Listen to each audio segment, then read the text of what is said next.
오늘도 하나님의 은혜가 저희 여러분에게 함께하기를 기원합니다. 우리는 고린도 후서를 읽고 있습니다. 고린도 후서는 바울이 마게도냐에서 고린도 교회를 향해 쓴 편지입니다. 이 편지를 디도와 이름 모를 두 형제가 가지고 갔습니다. 지난주에 연보에 대해서 말씀을 드렸습니다. 연보는 헌금 중에서도 구제 헌금을 말합니다. 헌금할 때 구제 헌금을 하라고 했습니다. 미리 준비하게 하는 것입니다. 미리 준비해서 필요한 곳에 전달하는 것입니다. 우리 교회도 그렇게 하고 있습니다. 작년 2월에 튀르키예 지진 피해 복구를 위한 헌금을 했습니다. 또 9월에는 수해 피해 교회를 위한 그리고 이재민을 돕기 위한 헌금을 했습니다. 또 1년에 한 번씩 총회 헌금을 하고 있습니다. 그리고 매달마다 노회 헌금을 합니다. 우리 교회도 이렇게 구제 헌금을 연보를 하고 있습니다. 모든 헌금은 어떻게 해야 합니까? 자원하는 마음으로 해야 합니다. 절대로 억지로 원하지 않는데 해서는 안 됩니다. 우리는 헌금할 때마다 이 사람을 생각해야 됩니다. 누굴까요? 바로 아나니아와 삽비라입니다. 이 두 사람은 교회를 속이고 헌상했습니다. 누구를 위해서 그렇게 했을까요? 자기들을 위한 것이었습니다. 자기들의 명예를 위한 것이었습니다. 그 결과 어떻게 되었습니까? 죽었습니다. 무엇을 의미하나요? 이러한 헌상은 하지 않는 것보다 못하다라는 것입니다.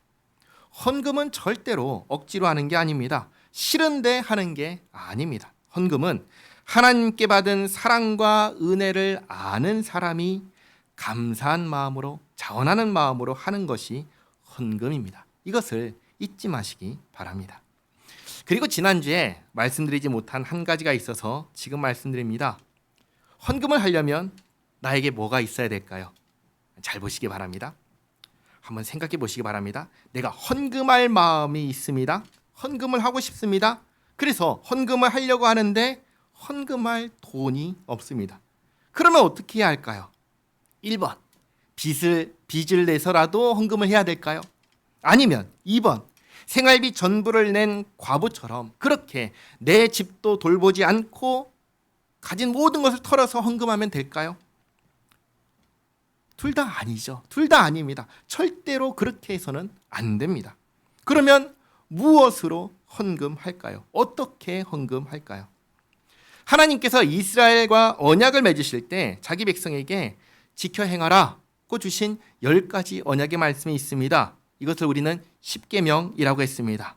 이걸 지켜서 하나님의 백성이 되는 게 아니라 하나님의 백성은 이것을 지켜야 한다고 주신 것입니다. 10가지 언약의 말씀, 이 말씀 중에 네 번째 말씀은 안식일에 대한 말씀이셨습니다. 그런데 이 안식일 계명에는 노동의 명령도 포함되어 있습니다. 한번 출애굽기 20장 8절과 9절 말씀을 같이 읽겠습니다. 안식일을 기억하여 거룩하게 지키라. 엿새 동안은 힘써 내 모든 일을 행할 것이나. 아멘. 6일 동안 뭘 하라고 하시죠? 힘써서 내 모든 일을 행하라 하십니다. 하나님께서는 우리에게 이 세상에서 열심히 일하면서 살라고 하십니다. 그러므로 모든 성도는 뭐가 있어야 될까요? 자기 직업이 있어야 합니다. 자기 직업으로 수고하고 애를 써서 피땀 흘려 번 돈으로 그것으로 생활을 하면서 또 그 중에 일부를 하나님께 헌금하는 것입니다. 이렇게 해야지 잘하는 것입니다. 요즘 어린아이들이 이런 식의 말을 합니다. 돈 많은 백수가 되고 싶어요. 이런 얘기를 하는데 예수 믿는 사람들에게는 그런 것은 없습니다. 하나님께서는 열심히 일하고 수고하고 애쓰고 번 돈으로 생활하고 그것으로 헌금하라고 하셨습니다.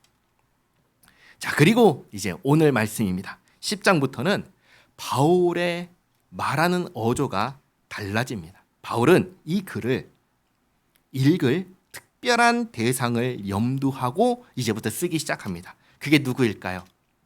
바로 바울을 의심하고 거부하는 사람들입니다. 조금 뒤에 보시면 아시겠지만 거짓 사도들과 그들을 따르는 사람들입니다.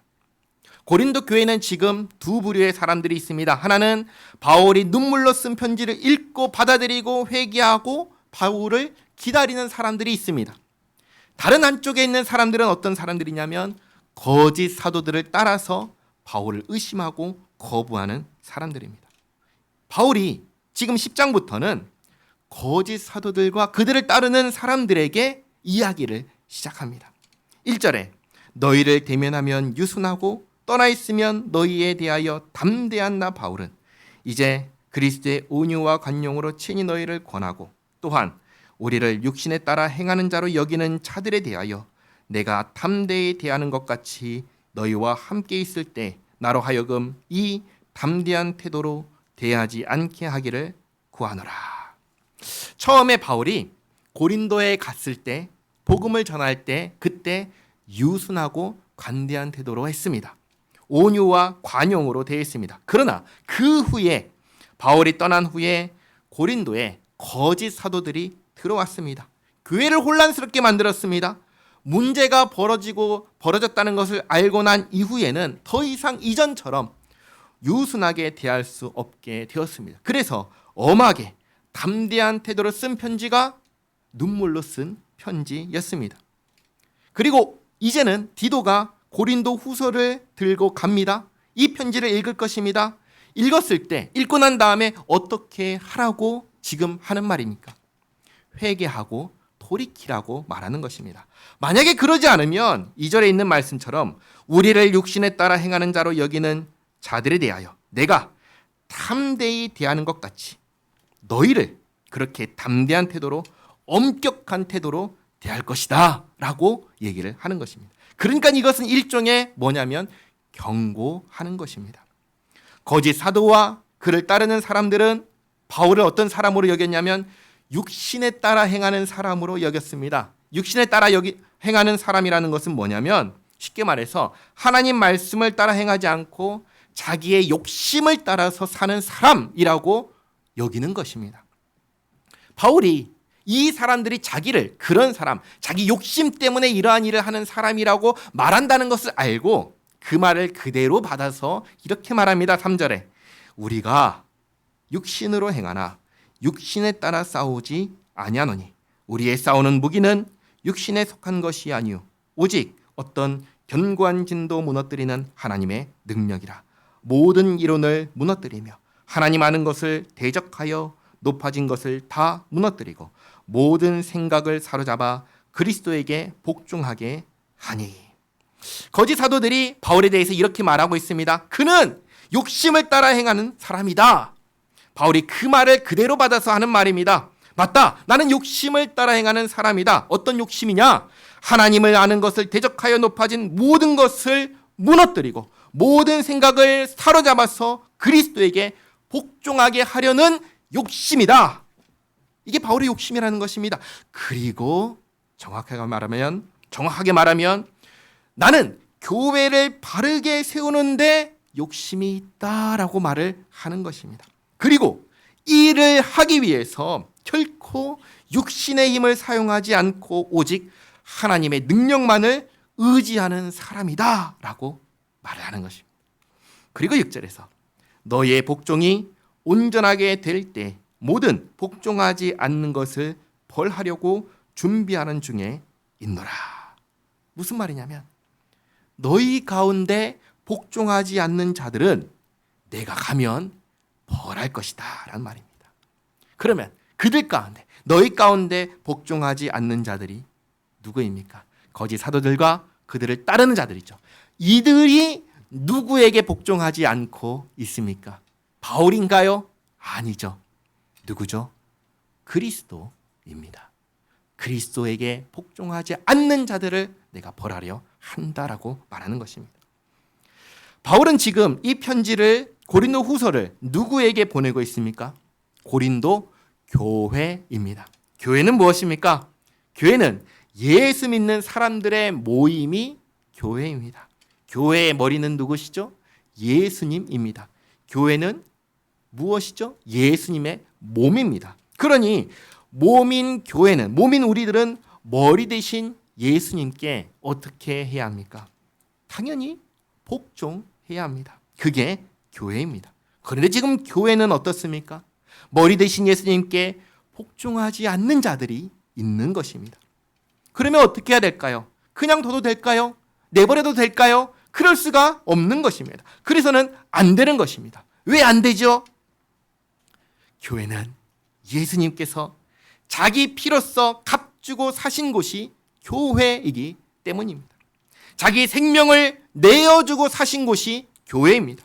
죄와 사망의 권세에서 끄집어내어서 생명으로 인도하여 내신 곳이 교회입니다. 하나님 앞에 거룩함에 흠이 없도록 하려 하시는 곳이 교회입니다. 그리고 교회는 어떤 곳입니까? 하나님의 나라를 이 어두운 세상 가운데 나타내 보여주는 것이 바로 교회입니다. 그러니 그런 교회에 예수님께 복종하지 않는 사람들이 있어서 될까요? 안 되는 것입니다. 세상을 따라가는 사람들이 있어서는 안 되는 것이 교회입니다. 그래서 바울이 이렇게 말하는 것입니다. 너희 가운데 그리스도에게 복종하지 않는 자들을 내가 가서 징계하겠다. 그럼 이제 한번 생각해 보시기 바랍니다. 교회 안에 예수님께 복종하지 않는 자들이 있습니다. 그러면 안 되죠. 바로 잡아야 됩니다. 어떻게 하면 그들을 바로 잡을 수 있습니까? 그것도 예수님께서 말씀하신 대로, 예수님께서 세우신 질서대로 해야 합니다. 예수님께서는 이렇게 하라고 하셨습니다. 마태복음 18장 15절에서 17절까지 말씀을 같이 읽겠습니다. 내 형제가 죄를 범하거든 가서 너와 그 사람과만 상대하여 권고하라. 만일 들으면 내가 내 형제를 얻은 것이요, 만일 듣지 않거든 한두 사람을 데리고 가서 두세 증인의 입으로 말마다 확증하게 하라. 만일 그들의 말도 듣지 않거든 교회에 말하고 교회의 말도 듣지 않거든 이방인과 세리와 같이 여기라. 아멘. 예수님의 말씀을 따라서 정리하면 이렇게 되는 것이죠. 첫째로, 가장 먼저 잘못한 사람과 그것을 아는 사람 단 둘이서 대화를 나눕니다. 잘못한 사람에게 권면을 하는 것입니다. 그런데 듣지 않으면 둘째로, 한두 사람을 더 데리고 와서 그들과 함께 잘못한 사람에게 권면합니다. 그런데 이래도 듣지 않으면 셋째로, 당회에 이야기를 합니다. 그러거나 아니면 재직회나 공동의회에 이야기를 합니다. 그게 마태복음 18장 17절에서 말하는 교회에 말하고 라는 것입니다. 당회나 재직회나 공동의회에 말해서 해결하는 것이 바로 교회에 말해서 해결하는 것입니다. 그러면 이렇게 질문드립니다. 당회는 어떻게 말할까요? 목사나 장로에게 말하면 됩니다. 재직회는 어떻게 말합니까? 재직회원의 3분의 1이 당회에 요청하는 것입니다. 우리 교회는 재직이 27분이 됩니다. 재직 중에 최소 9명이 요청을 하면은 어떤 문제에 대해서 임시 재직회를 열 수 있습니다. 공동회는 어떻게 말합니까? 재직회에서 요청을 하거나 흠없는 입교인, 그러니까 세례교인이 3분의 1 이상이 당회에 요청하는 것입니다. 우리 교회는 흠없는 입교인이 30명입니다. 그러니까 최소 10명이 요청하면은 어떤 문제에 대해서 공동회를 열고 그리고 그 문제를 다룰 수가 있습니다. 이렇게 해서 교회 안에 있는 문제를 해결하게 하십니다. 그런데 만약에 그렇게 했어요. 그런데도 불구하고 말을 듣지 않으면 어떻게 할까요? 그때는 출교를 하라고 하십니다. 출교는 교회에서 쫓아내는 것입니다. 출교에 대해서는 고린도 전서에서 이렇게 말씀하신 적이 있습니다. 고린도 전서 5장 1절과 2절 말씀 같이 읽겠습니다. 너희 중에 심지어 음행이 있다함을 들으니 그런 음행은 이방인 중에서도 없는 것이라. 누가 그 아버지의 아내를 취하였다 하는도다. 그리하고도 너희가 오히려 교만하여져서 어찌하여 통한이 여기지 아니하고 그 일 행한 자를 너희 중에서 쫓아내지 아니하였느냐. 아멘. 이게 바로 출교를 말하는 것입니다. 사실 고린도 교회에서 말하는 이 음행은 구약에서는 사형에 해당하는 범죄였습니다. 그럼 한번 생각해 보시기 바랍니다. 구약 시대에 사형에 해당하던 범죄가 신약 시대에는 해도 되는 일이 될 수 있을까요? 그럴 수는 없는 것이죠. 구약 시대에 사형에 해당하던 범죄는 신약 시대에도 동일하게 사형에 해당하는 범죄인 것입니다. 하나님의 법은 시대가 달라진다고, 문화가 달라진다고 해서 바뀌는 게 아닙니다. 그때의 사형에 해당하는 범죄들은 오늘날에도 동일하게 사형에 해당하는 범죄인 것입니다. 그러므로 교회는 어떠해야 합니까? 교회는 거룩해야 합니다. 우리들은 거룩해야 합니다. 거룩하다는 것은 어떤 것이죠? 구별되었다는 것입니다. 우리는 어디에 속한 사람들입니까? 우리는 예수님께 속한 사람들입니다. 이 세상에서 예수님께로 소속이 바뀐 사람들이 바로 우리들입니다. 그래서 우리는 구별된 사람들, 거룩한 사람들입니다. 그렇다면 우리는 최소한 하나님께서 하지 말라고 금지하신 일들은 해도 될까요? 안 될까요? 안 되는 것입니다. 그리고 우리는 열심히 뭘 해야 될까요? 하나님께서 하라고 하신 일들을 해야 합니다. 그러면 하나님께서는 우리에게 무엇을 하라고 하셨습니까? 사랑하라고 하셨습니다. 누구를 사랑하죠? 하나님을 사랑하고 이웃을 사랑합니다. 하나님을 사랑하는 것은 어떻게 하는 것입니까? 일주일에 하루를 구별하여 마음과 뜻과 힘과 정성을 다해서 하나님을 예배하는 것입니다. 오늘 이렇게 하나님을 예배하는 것이 하나님을 사랑하는 것입니다. 이웃을 사랑하는 것은 어떻게 하는 것입니까? 자녀들은 부모를 공경하는 것입니다. 또 부모들은 자녀를 믿음으로 양육하는 것입니다. 그리고 죄를 짓지 않고 이웃을 돕는 것입니다. 이것이 주께서 우리에게 하라고 하신 일입니다.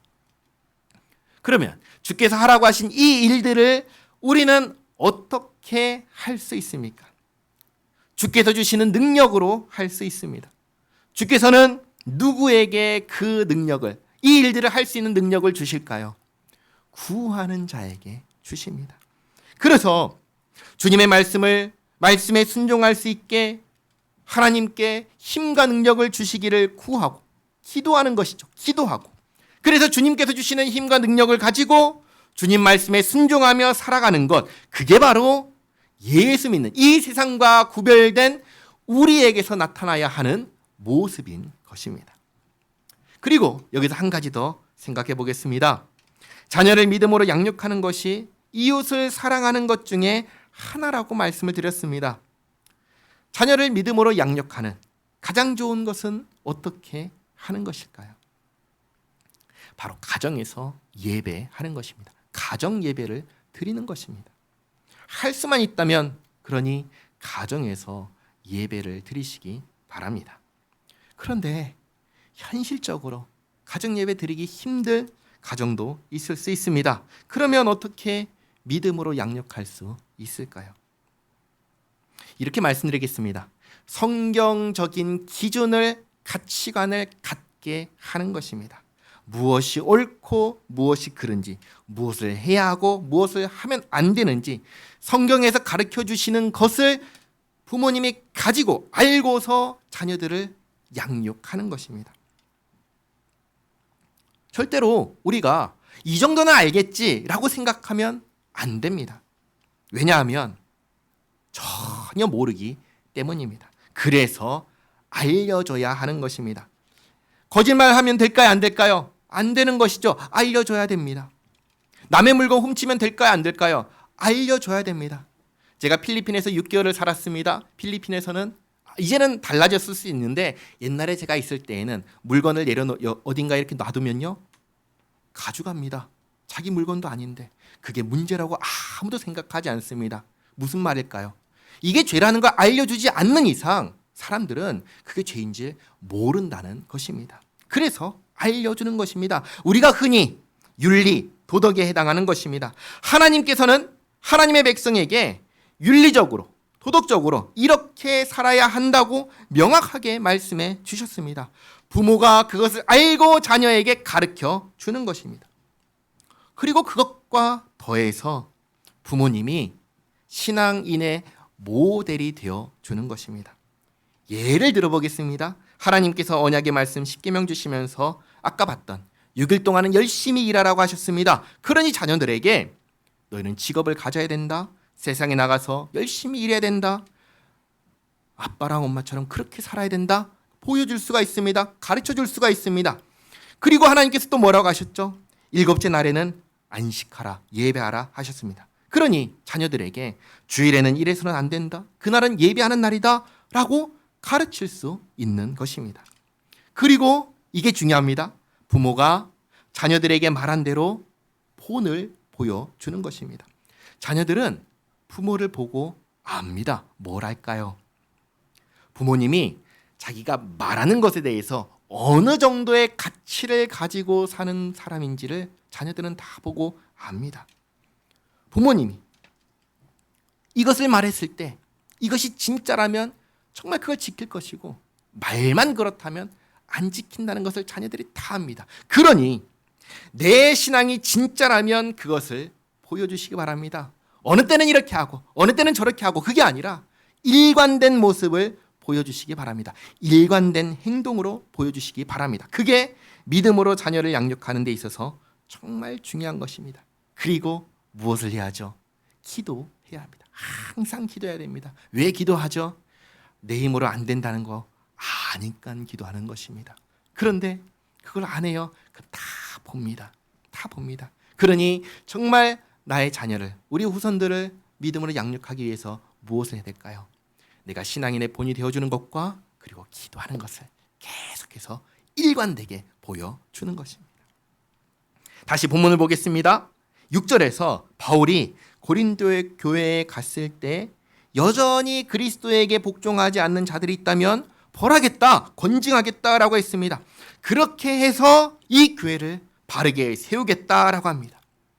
그러면서 그리스도에게 복종하지 않는 자들에게 하는 말 7절, 너희는 외모만 보는도다. 만일 사람이 자기가 그리스도에게 속한 줄을 믿을진대 자기가 그리스도에게 속한 것 같이 우리도 그러한 줄을 자기 속으로 다시 생각할 것이라. 바울이 아주 분명하게 말하죠. 우리도 그리스도에게 속한 사람들이다. 너희만 그런 게 아니라 우리도 그리스도에게 속한 사람이다. 8절, 주께서 주신 권세는 너희를 무너뜨리려고 하신 것이 아니요 세우려고 하신 것이니 내가 이에 대하여 지나치게 자랑하여도 부끄럽지 아니하리라. 우리는 교회를 무너뜨리려고 하는 자들이 아니라 오히려 세우려고 하는 사람들이다 라고 얘기하는 겁니다. 이렇게 말하는 것은 9절, 이는 내가 편지들로 너희를 놀라게 하려는 것 같이, 다시 말해 내가 써서 보내는 이 편지가 마치 교회를 무너뜨리려 하는 것으로 생각하지 않게 하려 함이라. 그리고 그들의 말이, 누구의 말이죠? 거짓 사도들의 말이, 그의 편지들은 무게가 있고 힘이 있으나 그가 몸으로 대할 때는 약하고 그 말도 시원하지 않다 하니. 그래서 어떻다는 거죠? 이상하다라는 겁니다. 다른 사람 아니냐, 이중인격자가 아니냐, 우리랑 있을 때는 이렇게 시원찮은 사람이 무슨 편지로는 그렇게 무게 있게 힘있게 그렇게 편지를 쓰냐, 다 뭔가 있는 것 같다, 문제가 있는 것 같다 라는 말을 하는 것입니다. 그럼 바울이 그런 문제가 있는 사람인가요? 그렇지 않지요. 그래서 11절에 이런 사람은 우리가 떠나 있을 때 편지들로 말하는 것과 함께 있을 때 행하는 것이 같은 것임을 알지라. 다시 말해서 대면에서 말할 때에도, 그리고 편지로 써서 말할 때에도 바울은 똑같은 사람이고 목적도 동일하다라는 말을 하는 겁니다. 어떤 목적이죠? 교회를 바르게 세우는 것입니다. 교회를 교회답게 하는 것입니다. 모든 것을 다 그리스도에게 복종하게 하는 것입니다. 그러니까 나는 어떤 사람이냐, 네 말대로, 너희들 말대로 이중인격자, 다른 사람, 문제가 있는 사람, 그런 게 아니라 나는 얼굴을 마주 대할 때에도, 편지를 쓸 때에도 나는 일관되게 말하고 행동하고 있다라고 하는 것입니다. 그리고 12절, 우리는 자기를 칭찬하는 어떤 자와 더불어 감히 짝하며 비교할 수 없노라. 그러나 그들이 자기로서 자기를 헤아리고 자기로서 자기를 비교하니 지혜가 없도다. 거짓 사도들은 자기가 가진 기준으로 자기를 판단하고 칭찬하는 사람들이라는 것입니다. 그러나 교회는 무엇을 기준으로 판단해야 되죠? 하나님의 말씀입니다. 결코 내 기준으로 판단해서는 안 됩니다. 교회의 주인은 하나님이시기에 하나님 말씀을 기준으로 판단해야 합니다. 그런데 지금 거기 있는 거짓 사도들은 어떻게 합니까? 그러지 않는 것이죠. 그러지 않으니 어리석고 지혜가 없다라고 하는 것입니다. 그리고 그런 사람들의 기준에 우리가 맞출 수 없다, 비교할 수 없다라고 얘기를 하는 것입니다. 그리고 13절, 그러나 그들과 다르게 우리는 분수 이상의 자랑을 하지 않고 오직 하나님이 우리에게 나눠주신 그 범위의 한계를 따라 하노니 곧 너희에게까지 이른 것이라. 그들과 비교하지 않고 그들과 짝하지 않지만 우리가 담대히 자랑하는 것이 있다라고 합니다. 그게 뭘까요?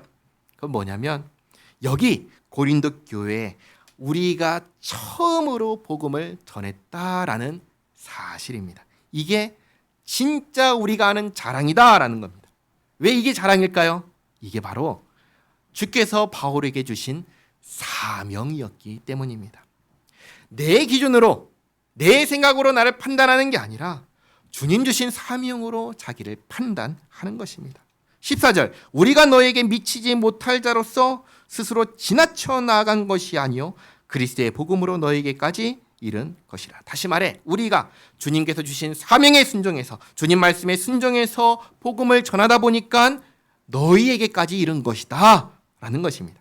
그리고 15절, 우리는 남의 수고를 가지고 분수 이상의 자랑을 하는 것이 아니라.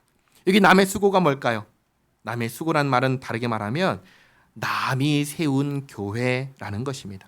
다른 사람이 세운 교회에 들어가서 마치 내가 수고해서 이 모든 것을 이룬 것처럼 하지 않았다. 우리는 그런 짓 하지 않았다라는 것입니다. 그런데 지금 누가 그렇게 하고 있죠? 거짓 사도들이 그렇게 하고 있습니다. 그들을 놓고 말하는 것입니다. 사도 바울은 나는 그렇게 하지 않았다. 여기 고린도 교회 우리가 다 압니다. 이 교회는 어떻게 세워졌습니까? 바울이 2차 전도 여행 때 자기가 직접 와서 아무도 전해지지 않았던, 복음이 전해지지 않았던 그때 처음 와서 복음을 전했습니다. 그래서 세워진 교회가 고린도 교회입니다. 그런데 이 교회에 가만히 들어온 몇 사람들이, 거짓 사도들이 자기들이 세운 것처럼, 자기들이 일군 것처럼 그렇게 말하고 있는 것입니다. 그것을 두고 지금 하는 말입니다. 우리는 결코 남의 수고를 가지고 내가 한 것처럼 자랑하지 않는다.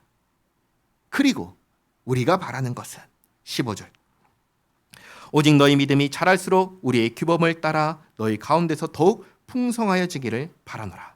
이는 남의 규범으로 이루어놓은 것으로 자랑하지 아니하고 너희 지역을 넘어 복음을 전하려 함이라. 여기 15절에 우리의 규범이란 말이 있습니다. 그리고 16절에 남의 규범이란 말이 있습니다. 이 두 가지를 대조시키는 겁니다. 우리의 규범과 남의 규범. 이건 뭐냐면 사역을 하는 데 있어서 세워놓은 기준을 말합니다. 바울은 복음을 전할 때 항상 복음이 전해지지 않은 곳에 갔습니다. 교회가 없는 곳에 갔습니다. 남이 수고해서 복음이 전해졌고 교회가 세워진 곳으로는 가지 않았습니다. 이게 바울이 말하는 우리의 규범입니다. 그리고 바울이 바라는 것은 15절에 너희 믿음이 자라는 것입니다. 너희 믿음이 자라서, 그래서 바울이 안심하고 16절, 너희 지역을 넘어서 복음을 전하게 되는 것. 이것이 바울이 바라는 것입니다. 이런 것입니다. 에베소에서 여기 고린도 후서를 쓰고 있는 마게도냐에 올 때까지 바울은 다른 지역에 복음을 전할 수 있었습니다. 기회가 여러 번 있었습니다. 당장에 에베소를 떠나 드로아에 갔을 때 거기에서 복음을 전할 수 있는 문이 열렸습니다. 고린도 후서 2장 12절 말씀 같이 한번 읽겠습니다. 내가 그리스도의 복음을 위하여 드로아의 이름에 주 안에서 문이 내게 열렸으되. 그렇죠. 드로아에 갔을 때 복음을 전할 수 있는 기회가 생겼습니다. 그런데 거기에서 마음 놓고 복음을 전할 수 있었나요? 없었습니다. 왜냐하면 이 교회, 고린도 교회 때문이었습니다. 고린도 교회가 눈에 밟혀서 신경 쓰여서 얼마 있지 못하고 떠났습니다. 눈물로 쓴 편지를 디도가 가지고 갔는데 소식이 없으니까 이게 근심이 되어서 고린도후서 2장 13절 말씀도 같이 읽겠습니다. 내가 내 형제 디도를 만나지 못하므로 내 심령이 편하지 못하여 그들을 작별하고 마게도냐로 갔노라 하매. 그러니 만약에 고린도 교회가 믿음이 자라고 풍성해진다면 이제는 눈에 덜 밟히게 될 것입니다. 덜 걱정하게 될 것입니다. 그러면 바울도 마음 놓고 다른 지역으로 복음을 전하러 갈 수 있는 것입니다. 이게 바울이 바라는 것입니다. 바울의 목표는 고린도 교회를 내 마음대로 어떻게 좌지우지하는 데 있지 않습니다. 바울의 목표는 교회를 믿음으로 온전하게 세우고 그리고 난 후에 아직 복음을 듣지 못한 새로운 지역에 또 다른 지역에 가서 복음을 전하는 것입니다. 그래서 나중에 보시면 이 고린도 후서를 보내고 난 후에 조금 지나서 바울이 고린도에 갑니다. 그리고 고린도에 머물면서 로마의 편지를 씁니다. 그게 로마서인데요. 로마서 끝을 보면은 바울이 로마에도 가지만 로마를 지나서 서바나까지 가려고 하는 계획을 가지고 있다는 것을 우리가 읽을 수 있습니다. 로마서 15장 23절과 24절 말씀 같이 읽겠습니다. 이제는 이 지방에 일할 곳이 없고 또 여러 해 전부터 언제든지 서바나로 갈 때 너희에게 가기를 바라고 있었으니 이는 지나가는 길에 너희를 보고 먼저 너희와 사귐으로 얼마간 기쁨을 가진 후에 너희가 그리로 보내주기를 바람이라. 아멘. 이렇게 바울의 목적은 고린도 교회에 있지 않았습니다. 로마와 그 지역을 더 넘어서 서바나까지 가는 게 바울의 목적입니다. 왜 바울은 이렇게 하려고 합니까? 이것이 주께서 바울에게 주신 사명이었기 때문입니다. 그러므로 자기 생각, 자기 기준을 가지고 스스로를 자랑하는 거짓 사도들에게 그리고 그들을 따르는 사람들에게 이렇게 말합니다. 17절 자랑하는 자는 주 안에서 자랑할지니라. 옳다 인정함을 받는 자는 자기를 칭찬하는 자가 아니요 오직 주께서 칭찬하시는 자니라. 아멘. 우리는 항상 이것을 기억해야 합니다. 기준은 내가 아닙니다. 근데 이것은 어디서나 마찬가지입니다. 우리가 직장에서 일할 때 업무 평가를 할 때 무엇이 기준이 되어서 나를 평가합니까? 납니까? 내 생각입니까? 그렇지 않지요. 무엇이 나를 평가하지요? 그 직장의 기준이 나를 평가합니다. 마찬가지입니다. 교회도 교회에서 정말 중요한 것은 내가 아니라 하나님이십니다. 하나님께서 나를 어떻게 생각하실까? 하나님께서 나를 어떻게 판단하실까? 이게 중요한 것입니다. 마지막 날에 우리는 모두가 다 어디에 설까요? 주님의 심판대 앞에 설 것입니다. 그때 판단하시는 주님 앞에 우리가 이렇게 말하겠습니까? 주님, 제 생각에는 저는 아무 문제가 없는데요. 저는 천국 갈 자격이 있는 것 같은데요. 이렇게 말할 수 있을까요? 그거는 아무 의미가 없는 것입니다. 판단은 우리가 하는 게 아닙니다. 판단은 누가 하시죠? 주님께서 하시는 것입니다. 그러니 모든 기준을 다 누구에게 맞춰야 됩니까? 주님께 맞춰야 하는 것입니다. 바울은 자기가 기준이 되어서 자기를 판단하는 거짓 사도들과 어리석은 자들과 또 그런 그들을 따르는 자들에게 아주 분명하게 말합니다. 자랑하는 자는 주 안에서 자랑할지니라. 옳다 인정함을 받는 자는 오직 주께서 칭찬하시는 자니라. 아멘. 오늘 10장에서 바울은 고린도 교회 안에 있는 거짓 사도와 그를 따르는 사람들을 두고 이렇게 말합니다. 교회는 오직 그리스도의 복음 위에 세워져야 합니다. 교회는 예수님께 복종해야 합니다. 교회는 하나님의 말씀으로 판단받아야 합니다. 바울이 원하는 것, 바울이 바라는 것, 복음을 전하는 것입니다. 교회를 바르게 세우는 것입니다. 주께서 주신 사명에 충성하여 마지막 날에 주님께 칭찬받는 것, 그게 바울이 바라는 것입니다. 우리도 바울과 같은 목표를 가졌으면 좋겠습니다. 우리 모두가 우리 교회, 푸른 초장교회를 바르게 세우고 주께서 우리에게 주신 사명에 충성하며 주님 오실 날에 주님께 칭찬받는 그런 우리 모두가 되기를 바랍니다.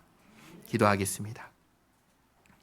좋으신 하나님, 우리가 주님 주신 은혜로 세상에서 수고하며 또 그렇게 얻은 것으로 감사하는 마음과 자원하는 마음으로 헌금하게 하옵소서. 하나님, 우리가 주님 말씀에 사로잡혀서 무엇이 옳은지 무엇이 그른지 알게 하시고 그 가치를 따라 자녀들을 양육하게 하옵소서. 하나님, 우리 안에 주님의 말씀에 비추어 잘못된 것이 있다면 바로잡을 수 있게 하옵소서. 주님의 몸된 교회를 거룩하고 온전하게 세우게 하옵소서. 우리의 모든 자랑이 우리의 생각, 우리의 기준에서 나오는 것이 아니라 하나님께로부터 나오기를 원합니다. 주님께 칭찬받기를 원합니다. 주께서 기뻐하시는 삶을 살게 하옵소서. 주님 오실 그날을 기다리며 주님 맞이할 준비를 하며 살아가는 우리 모두가 되게 하옵소서. 예수님의 이름으로 기도하옵나이다. 아멘.